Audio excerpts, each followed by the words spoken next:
What's up, guys? Today we're going to be talking about my game JAYWALK, and we're going to be going over all the theme chart, and then I'm going to go over what those numbers mean. And a lot of this is just me grabbing a lot of the chart files and giving it to ChatGPT. And then ChatGPT gave me some really insightful information on this stuff. And honestly, this kind of made me think, how is it that marketing is such a huge problem in the indie space for video games? Because Steam literally, and I'm not even joking, guys, Steam literally gave me 100,000 impressions, bro, for my game. And I mean, I don't know what to say. Like, I don't know if this is normal. I haven't watched enough videos. Or it might be because my game actually released for free. But 100,000 impressions is like nothing like small. Like, I deadass thought I was going to go like into this and like not get any impressions at all. And I was hoping like maybe 1,000 to like 10,000. But then when I went to look at my Steam like stats today, I looked at the number and it was like 100K plus, bro. And it just like it made me lose my mind. And I was looking at my stats, and I kind of didn't really know what my Steam stats meant. So I ended up giving ChatGPT a lot of the information to look at and then dissect and then explain what each number means. And today we're going to be going over that. And we're also going to talk a little bit about how my game got 100,000 impressions, because I did get a little bit of a lucky moment that actually boosted my impressions humongously, or big time, or whatever, you know? But basically, yeah, let's jump in. So my game is currently sitting at 9,772,000 lifetime units. And that means that's how many people have actually added my game to their library on Steam. And that's what it's currently sitting at right now. And honestly, just hearing that number out loud kind of blows my mind, because this is literally my first game like ever that I've decided to like try to upload and release it on Steam. So honestly, I was not really expecting anything more than like 100 people adding my game to their library.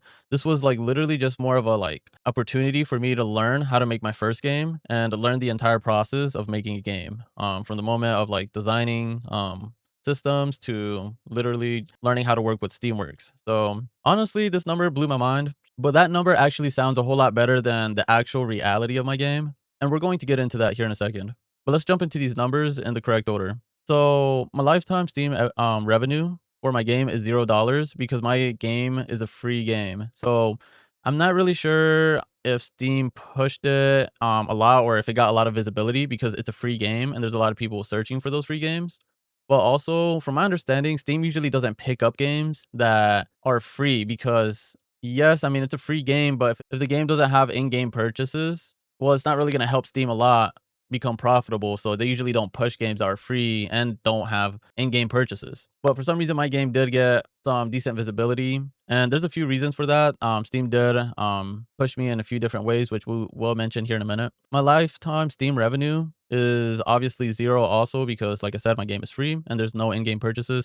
My lifetime Steam units is zero, and that is Steam units that obviously are actually sold, which my game is free once again. And then same thing for lifetime retail units.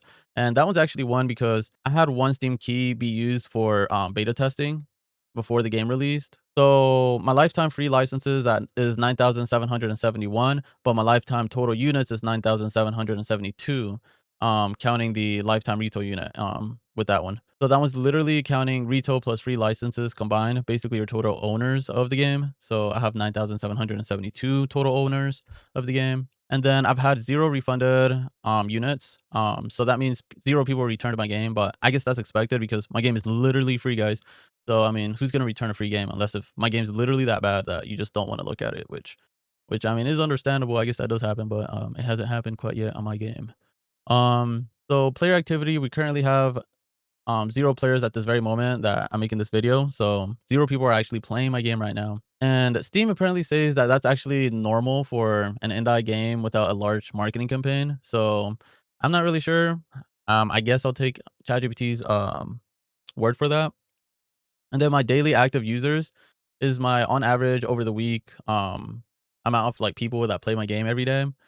Whether it's returning people or someone who's literally trying my game for the first time. My average is 3 people playing my game every day. Lifetime unique users is 161. So 161 people have actually downloaded my game and actually played it. And what this means is that around roughly 1.6% of the people that actually add my game to their library actually end up launching it. So that's obviously pretty bad. And I'm thinking maybe the reason for this is maybe the gameplay videos, or the trailer that I used in the page isn't doing enough of a good job to go, okay, let me play this game right now. It's not like convincing people to launch the game and actually play it right there and then. And ChatGPT explained that sometimes there's a lot of people that like to add free games to their library, and this is why you have like people with thousands of games in their catalog because sometimes they'll just like look through all the free games, and if they see something that they like, they'll add it, but they'll forget about it later on because they're adding like so many other games that are free also. So this could be why my game also has so many people adding it to their library, but only 1.6% of the people are actually playing the game. My median playtime is 8 minutes. This means around half of the players played less than 8 minutes, and then the other half of the players played more than 8 minutes. For an arcade game, 8 minutes isn't terrible, but it tells you something, is what ChatGPT says.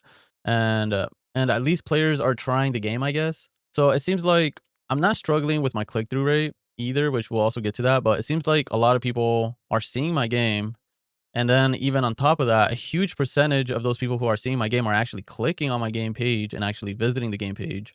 And then even another good amount of people are actually adding it to their library. But once they add it to their library, it seems like there's a huge drop off and the amount of people that actually play the game. So I'm not really sure what that means, but and then also the people who do play the game don't play it for that long. So that also means I need to make my game more entertaining. Like the retention time needs to go up in some sort of way. I gotta find some sort of way to really make the gameplay more addictive. So the average session goes higher than 8 minutes. And I guess that makes a lot of sense for the type of game I'm making because this is literally like a frog hopper game. So like honestly, after you probably play like 2 or 3 rounds of it, you're probably like already done with it.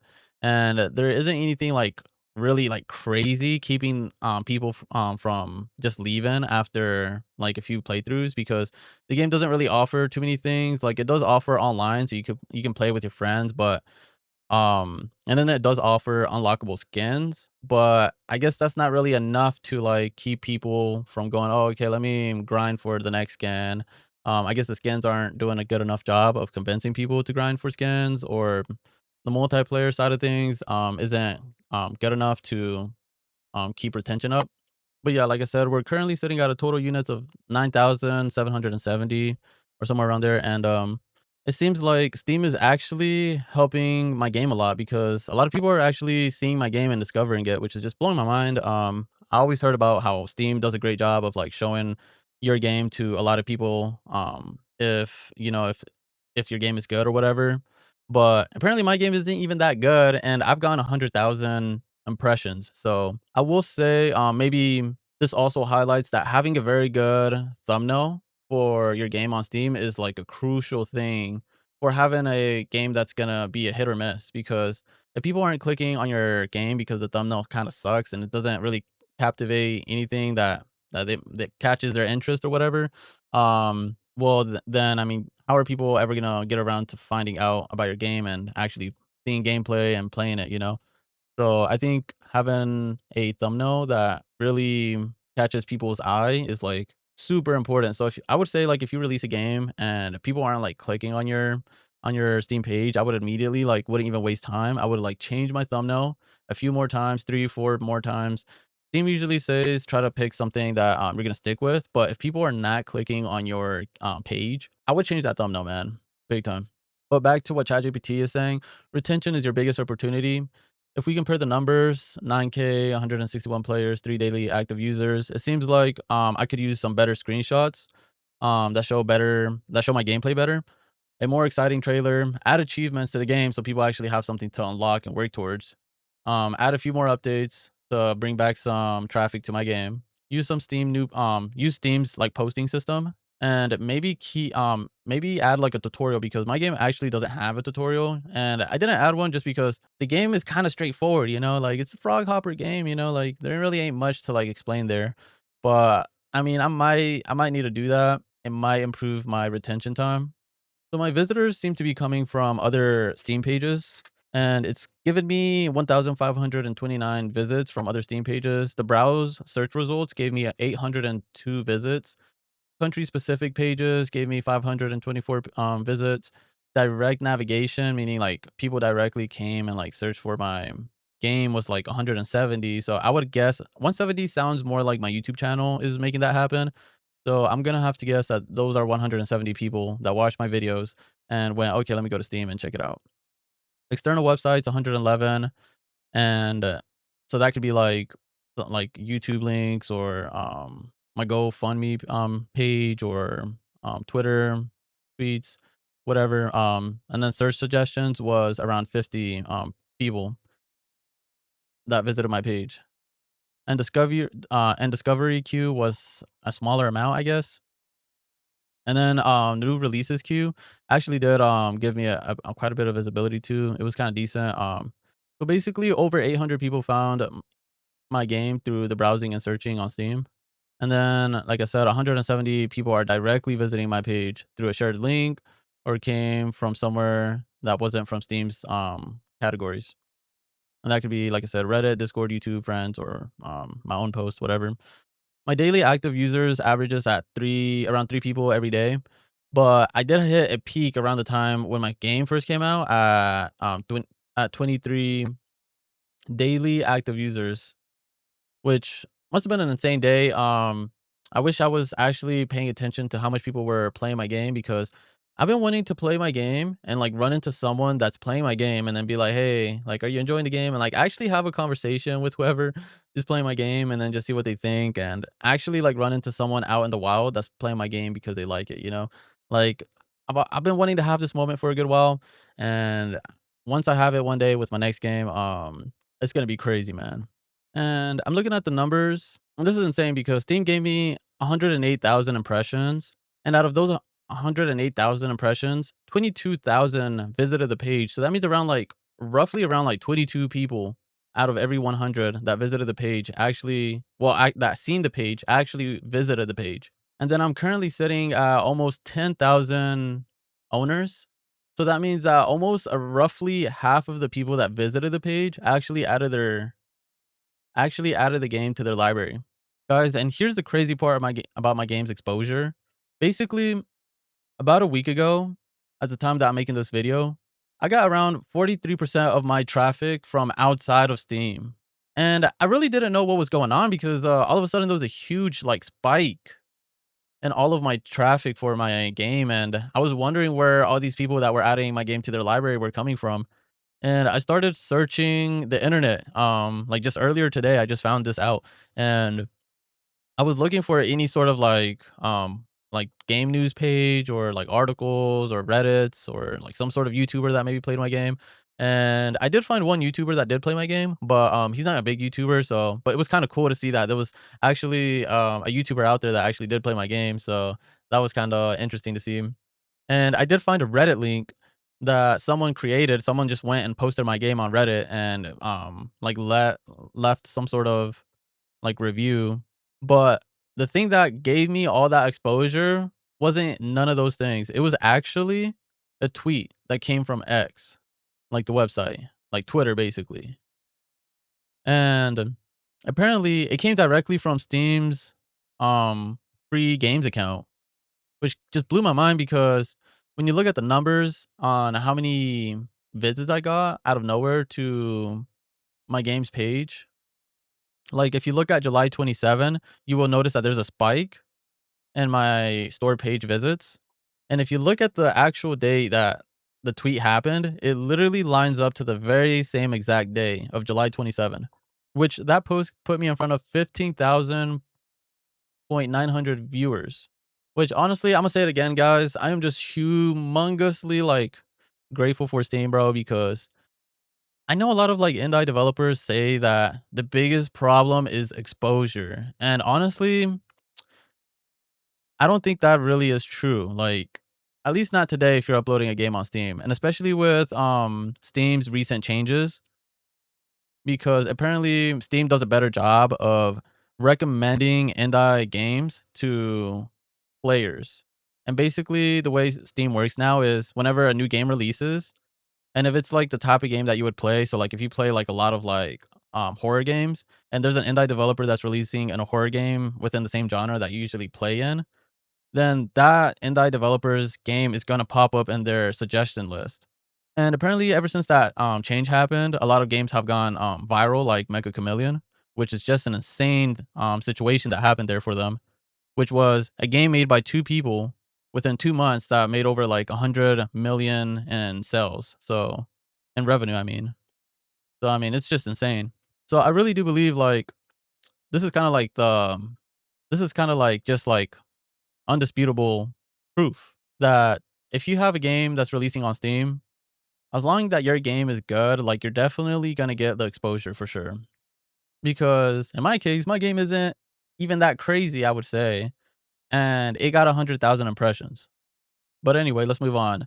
So my audience usually is around 50% are in United States, Singapore 7, Hong Kong 5%, Japan 4, Russia 3, Canada 3%, Australia 2, Kingdom, United Kingdom 2%, Brazil 2%, Argentina 2%, and also I got a funny review the other day. I was looking at my reviews and I actually have 5 reviews now. So let's actually look at that right now. So at the moment, I actually got 4 good reviews and 1 bad review. And whoever Pumpkin is, I just want to say thank you, bro, because you wrote like a crazy review, man, and I really appreciate that. And you got a pretty nice Steam page. So I seen that you downloaded like some sort of game that gives you all these achievements, and it made your page look hella freaking awesome, man. Nice. So yeah, I mean, thanks for reviewing my game, man. I really appreciate it. It says 4 people found your review helpful, so that actually helped my game. So I really appreciate that, man. Like I said, and then a review that I found funny was this one actually. He actually gave it a like, even though he was kind of complaining a little bit. And I'm not really sure. Like I said, I'm not really sure what he said here. So I mean, I haven't translated that. Maybe he's flaming my game a little bit or giving me some good feedback. I'll probably be translating that after the video. But here he put "we need Chinese," and I kind of found that funny because I mean it seems like he liked the game, but he really needs to understand what the UI is saying, which is totally my fault, guys, because I did not add any other language to my game, and basically I did that because I didn't make a system that would handle all the text in the game. So if I wanted to add like Chinese version of the game, I would literally have to go and manually change every single string in the game into Chinese format. So I am so sorry, guys. My next game, I will do better. I will do better. I promise. And here, this guy said hop M. I don't know what that means. And then this guy said, I don't know what that means either. This guy just drew a bunny and it says, this is well designed and have clearly put some time into it. I love the pixel art and the characters to unlock. Play now and get your name up on the leaderboards. So, I mean, that was pretty awesome review, man. I really appreciate that. All of you guys, thank you so much for leaving a review on my game. And honestly, let me actually that deserves a like right there, man. I'm gonna leave a like on all of these reviews, man. Thank you guys. Thank you. So also another stat is most people that visited my page, 90% of them are non-owners, and then 9.65% are owners of the game. So that means like most of the people that are visiting my game page don't actually own the game yet, which totally makes sense. And also, I guess it's worth mentioning that my game actually had a demo prior to Steam Next Fest, and I think my demo was out for about a month right before Steam Next Fest came around, and then I was in Steam Next Fest, and my game caught like a good bump in wishlist. And actually, let me check that right now. So before Steam Next Fest, and then after Steam Next Fest, I think I had like 4,000, if I remember correctly. Oh wait, no, that's wrong. That's wrong. That's all wrong. Oh wait, no, I'm thinking about my demo. So my demo had 1,626 total units, and my lifetime unique users were 42 on my demo. And then after my game came out, my actual game, not my demo, actually ended up having around 4,000 total units. And now today, obviously, we're like at 9,000. So honestly, for me, I would say that Steam actually helped me quite a bit. And if you're just a indie developer wondering if Steam Next Fest works, I think it does. It does give you a good boost, or at least with the new system, it seems like it does. And then obviously I got a little bit lucky because Steam did also tweet about my game. So I got a lot of people that to actually add it to their library. But yeah, I guess I'm kind of going in circles right now, but I'm just gonna say it one more time, guys. If you're an indie developer and you're saying that exposure is a problem, I feel like Steam helps you a lot. Like, it's not gonna do everything for you. You're still gonna have to make your own YouTube videos or reach out to news websites that cover games, so they hopefully do a story on your game, and you're gonna have to do all that other stuff like always. And I think even if Steam were to do it all for you, I think doing all this extra stuff would still help you and like up your chances by a lot. But I do believe Steam helps a lot, and you could still have a successful game as long as your game has a very good thumbnail, so people click on it. And then you got to do a good job with your video, your trailer on your Steam website page. And then once you have those two, I mean, you get people to click on your page and then you get people to see your page and actually want to play your game. Like, I think that's going to be the biggest thing that's going to help you. And then Steam is going to see that you're actually bringing in people that are wanting to play your game and promote it more. And I think, like I said, this is why we have games like Mecha Chameleon today, where you don't have like Mecha Chameleon doing all their own promotions for their game. They just released a game that's easy to stream, and then streamers picked it up, and then people started searching for the game, and then Steam picked up on the fact that a lot of people were searching for the game and actually buying it and playing it, and then Steam just catapulted the game all the way to the freaking moon, man. So honestly, here's another take that I'm gonna say, which is I think we're living in the best times for indie developers because it's easier than ever to make a game by yourself or with one or two other people. And then on top of that, you have a platform like Steam that literally just goes, "Hey, if you make a good game, I'm gonna help you out." And that's why in the recent years you keep hearing stories of like small indie developers like Peak and Choo Choo Charles happening, where it's like you have like these indie developers hitting these big time games, you know, and especially like what Schedule One, where you literally have one guy working on a game and then he makes 80 million off that one game. Like, come on, man, that is insane. So yeah, honestly, I'm just trying to motivate someone who's watching this that is literally about to release their game and is probably hesitant. Like, I think as long as you're making a good game and you know you're giving it your all and you're releasing something worth playing, I think you don't have to worry too much. Just make sure to enlist your game in Steam Next Fest and do everything you can to promote it. And anyway, I feel like I kind of ranted on forever, so I'm just going to say goodbye now, and I hope you have a good day, bud. Good morning! Oh, and in case I don't see you, good afternoon, good evening, and good night.